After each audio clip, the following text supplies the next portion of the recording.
Yeah, Ghana, our beloved nation. We crying for a leader with vision and education. Good day. This is the day the Lord has made. Let us rejoice and be glad in it. Welcome to our session on the leader Ghana needs. I am Emeritus Professor Stephen Adei. During the past 4 weeks, we have been going through each week the topic, the leader Ghana needs. We spent the first 3 sessions on the character of the leader Ghana needs. I concluded last week on the competencies that should characterize the leader Ghana needs. I was going to go on to the 3rd session as to how they care for the people of Ghana, but I will do that one next week. Instead, I want to dwell on asking certain questions which will help us to determine, especially having less than 3 weeks to a general election, what questions should inform us as we choose among the candidates with regard to the leader that Ghana needs. And I'm going to do it more by asking questions. When we were young, there was a pop song which says there are more questions than answers. I'm not here to guide you to vote for A, B, and C, but to help us articulate the type of things we should be looking for, because the decision is yours, not mine. First, on character, which we have dealt with, what are the questions we should be asking or the things we should be looking for? And I want to just mention them in the form of questions. Is the person one? Is the person someone who has exhibited integrity in their former areas of work, whether professional, ex-president, or vice president? In other words, can the person be trusted to be honest, to be a man and a woman whom you can depend on in terms of honesty, integrity, transparency, and accountability? The second question that we must engage them, because they don't want to talk about it. They say it's their private life. But I tell you, no leader can say, I have a private life when it comes to issues of character. And the second is the person morally upright? In other words, are they a person who is engaging in extramarital sexuality, multiple wives, or sidekicks? Oftentimes, it defines the quality a man or a woman of integrity can swear on their private life, so-called sexuality and morality generally. In Ghana, what is the corruption perception regarding the man? Can the person be entrusted with Ghana's overall resource, our constitution, which was developed under a dictator who probably thought that he was going to be a leader for life? So much concentrated decision and power that when the leader is corrupt, those below them will be corrupt. What is the corruption perception of the leader? It is important for us to engage. Can we entrust the person with the wealth of the nation? Again, if you want to see whether the person is a leader of character, you may ask, what does he do when he is given the power with regard to the privileges that go with that position? Do they abuse it? Are they having the tendency to yield to the temptations of the higher office? I'm deliberately asking questions when it comes to character. Another important one in that regard, I've mentioned corruption, but it's so important in our world. The next one that is, do they exhibit humility? Oftentimes, when a person is humble, he's likely to listen and likely to be a good leader. Humility is a characteristic of the leader Ghana wants. Then comes, you see, the person self-disciplined is a character issue. Let me mention probably 3 others when we want to find out the issues of character, which may not come to our minds easily. Is he having a growth mindset? In other words, is the person who is willing to learn, or to us is yesterday, today, and forever. When some people say that tradition there, we must hold on to our traditions. Yes, I don't think that we want a leader who wants us to become like Americans in terms of our culture, or British, or for that matter, Chinese. However, I believe that a good leader has a growth mindset, open to possibilities, and willing to lead the country in new paths. And if the person has no growth mindset, he will sit on the status quo, and eventually the country will be worse off. The other has to do with courage. When we look at Garamsey destroying our nation, corruption, oftentimes, even if the person himself or herself is not corrupt, the person inwardly may lack courage to confront it. And it's the courage even to lose their office. Courage is a characteristic or a character which the leader Ghana needs, must have. If they don't have the courage, they cannot help us to deal with the gargantuan challenges, even economic decisions that have to be made. They are willing to spend in order to get office and allow inflation to engulf us. Last but one has to do with wisdom. Wisdom is both a character and a competence, in the sense that wise person, which requires a character because it comes from the fear of God, but it's also a competence that can be learned by studying not only the Bible, but if it comes to your leadership, submitting yourself to what it takes to be a leader. The sum of these all is often spoken word, but most of the time not practice, has to do with servant leadership. Servant leadership within the leadership construct has to do with the willingness to put the needs of the people above yours there to serve and not for what they get. Are we having a leader or leaders of character? And among the pack that we have, 13 less 1, let's say Kuyadonko, which of them approximates the leader Ghana needs in terms of character? A servant leader who will be there for the good of Ghana. Let me go to the competencies. Again, leadership is not an armchair as I'm sitting in one job. No, it's a difficult work that requires a lot of capacity. And we talked about that. Now let me ask the type of questions that should inform our leadership. What are the competencies we should be looking for? 1, is the person someone who is a strategic thinker?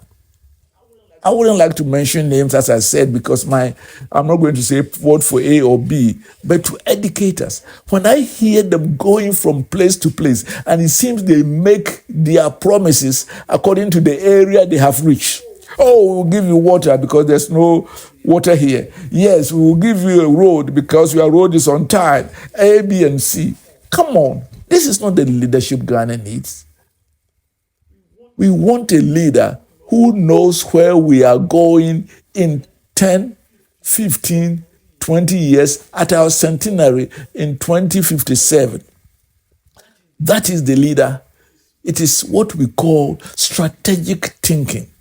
And oftentimes it goes with another leadership capacity, vision, the ability to craft and see far where the nation should be in 20, 30 years. Because that should inform our actions today. The reason why we are always going in circles is that we are a 4-year cycle. You promise, and of course you get the power, whether you deliver or not, at least you have 4 years to chop Ghana small. And if you are lucky, you script through to 8 more years. No. We are not in the Osibisa era. Heaven knows where we are going, but we know we will. Is the person a strategic thinker?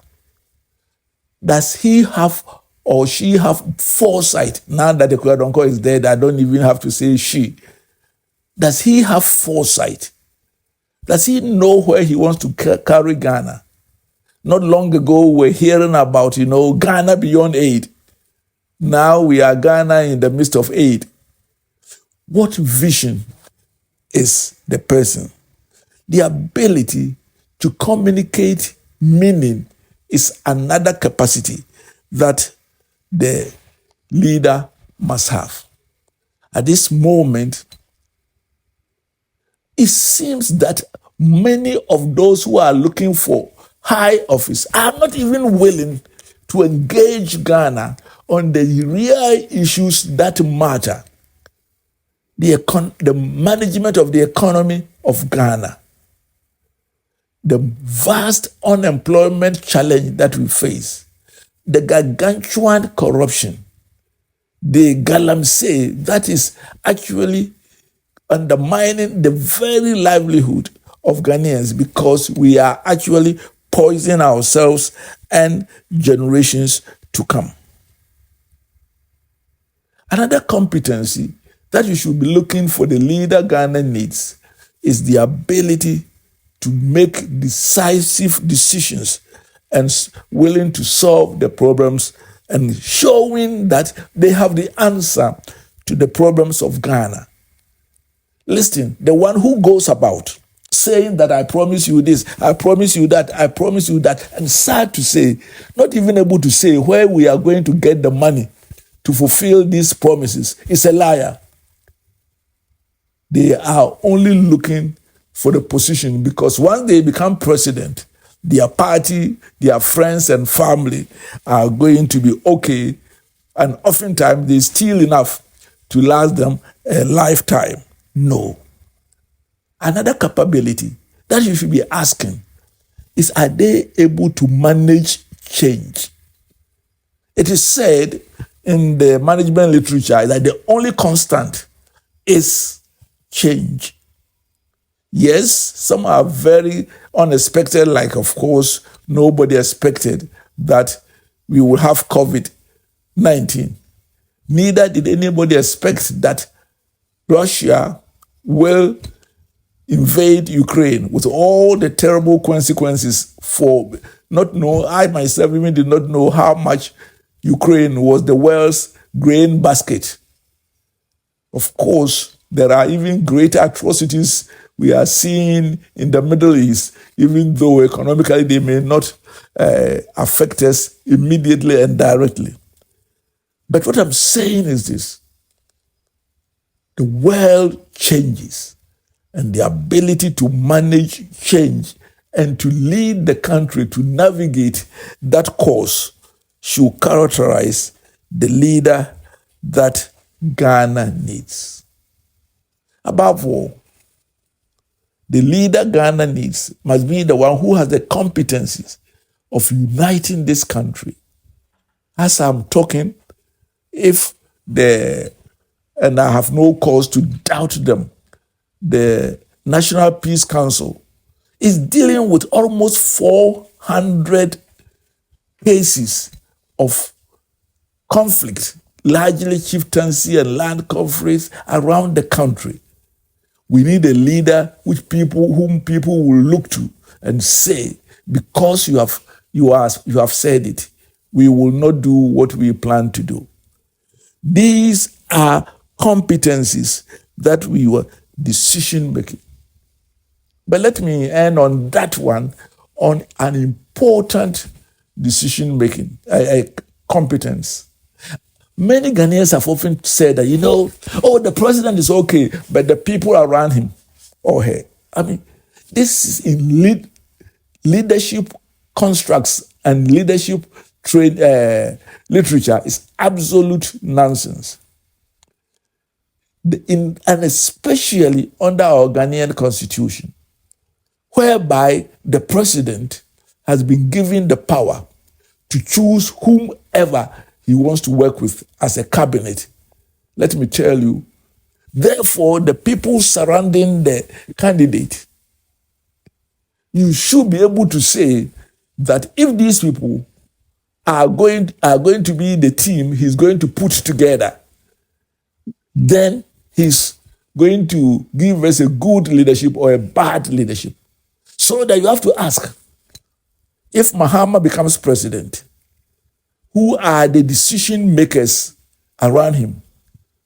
That Ofusu Ampofu or Asiedun Ketia or Sami Jemfi or Fifi Kweti. You bring this together and say that if this team is what is put together today, are they going to make much for Ghana? You go to Mahama. Not Mahama, it's the other Bawumia. And I want to say, if Bawumia comes to power with Napo, with Nana Kumia, with the names they have not been around for long, so I don't remember. But we have to look at the people, the team he's coming to power with. And if Ghanaians don't have confidence in the team that he has put together even now, then what comes when they are given power? Team building and the selection of the right people, which in the leadership literature we call it the guiding coalition, makes a difference. And the leader who is capable of putting such together should engage us. So you ask the same about Alanchira Martin or about Bediako. It is very important because team building is a competency that we must look for in the leader Ghana needs. One of the sad things about all the campaign and everything going on, especially now that they are not willing even to debate, is that it's all propaganda. They don't want Ghanaians to reflect. And yet, once they get power, they are not going to tell you, this is what I said here and that. They said that they were there to deliver their manifesto, which of course they didn't consult us in doing so. That's what they put together and start running with. Let me be coming to an end on this issue. In other words, we are not just to say I'm NPP, NDC, Afafranto, or this type of group. Who is the leader that Ghana needs? And you and I must be reflective and ask the questions, the character questions which I started with. Issues of integrity, their sexual morality, drunkenness. I've been hearing on the news, not on the news, in the adverts and the insinuations that, I couldn't believe it, that Mahama is a drunkard, and now NDC is having another one, which is saying that this man, Baumia, is a Muslim who drinks. The question is this: if what they are saying about each other were true, and oftentimes an exaggerated untruth, they want Ghanaians to vote them to power when they are trading alcoholism against each other, and oftentimes exaggerated. What about the sexual morality of them? What about their greed, the likelihood of their corruption? Are they humble? Are they self-disciplined? Do they have growth mindset? These are the things. Are they basically wise? And are they likely to be servant leaders? We must be looking for these because they define the leadership that Ghana needs. Then came the competencies, which I've elaborated. I will just summarize it again. Are they strategic? Who is a strategic thinker among them? Able to communicate meaning with emotional intelligence and empathy when it comes to dealing with Ghanaians. What is the likelihood that they will make the right decisions? Build a team of cabinet and leaders who have the competencies and the character to lead Ghana. Can we trust them? Should they be another, God forbid, a COVID type of crisis? Can we trust them in taking the economic management decisions? Do they have the courage in order to do so? And above all, what is the vision of the Ghana that they have for us? Unfortunately, these issues are not the ones engaging ourselves. The other is who was more corrupt, who will do a few boreholes here. When I come, I should do your rule. No, it has to do with the leader Ghana needs. And when we have the right person, all these others shall fall in place.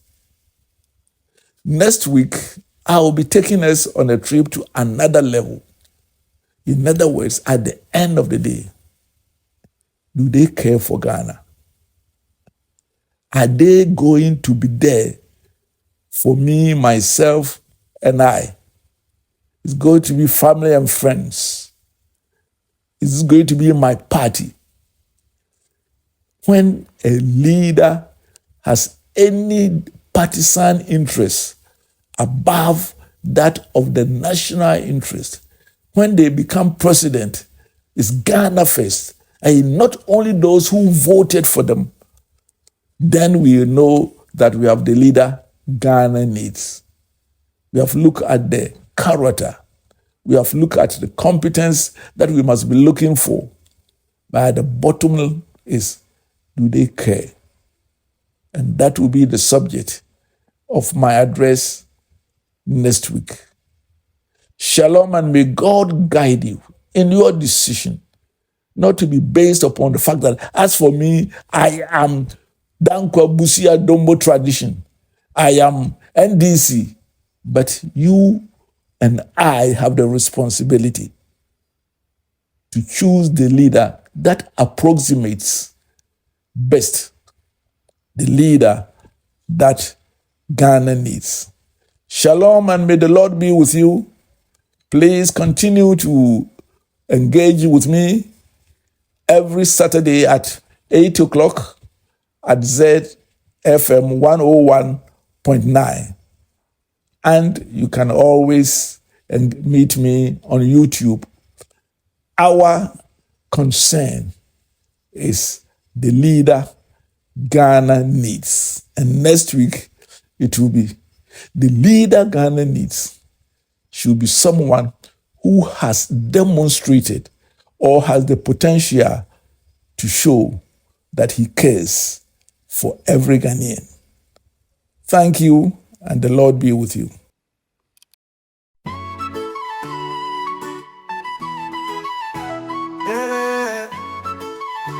honor, our beloved nation.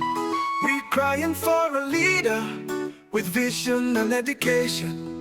Prof. Stephen Adei is leading the way, searching for a light to brighten our day. In the villages and cities we roam, looking for the wisdom to build a new home. Prof. Stephen Adei, we count on you. Guide us with your mind so bright and true. We need a leader who stands so tall, one with the answers who heed our call. Ghana's future shining like the sun. We find our hope in everyone. From the hills to the bustling streets, we're marching forward on dancing feet. Prof. Stephen Adei show us how to lift our nation starting now. With hearts on fire and spirits high, Ghana's dreaming, reaching for the sky. Prof. Stephen Adei be our guide. Our faith in you will never hide. We need a leader who stands so tall, one with the answers who heed our call. Ghana's future shining like the sun. We find our hope in everyone.